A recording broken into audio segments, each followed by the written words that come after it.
ধর্ম যখন বিজ্ঞানকে বলে রাস্তা ছাড়ো, বিজ্ঞান কি রাস্তা ছেড়ে দেয়?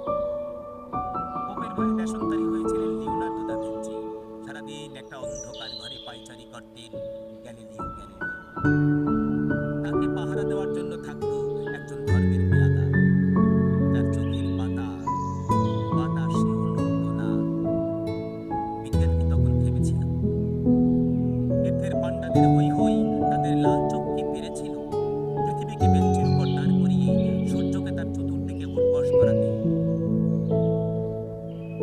ধর্ম যতদিন দুঃখী মানুষের বেঁচে থাকার সাহস যোগায়, ততদিন রাস্তা নিয়ে তার সঙ্গে কোনো ঝগড়া থাকে না।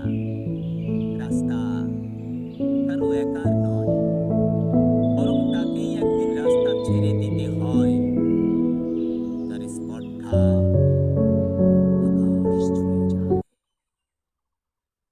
বিজ্ঞান যখন প্রেমের গান ভুলে ভাড়াটে জল্লাতের পোশাক গায়ে চাপায়, আর রাজনীতির বাদশারা পয়সা দিয়ে তাদের ইজ্জত কিনে নেয়, আর তার গলা থেকেও ধর্মের সারেদের মতোই কর্কশ আওয়াজ শোনা যায়, রাস্তা ছাড়ো, নইলে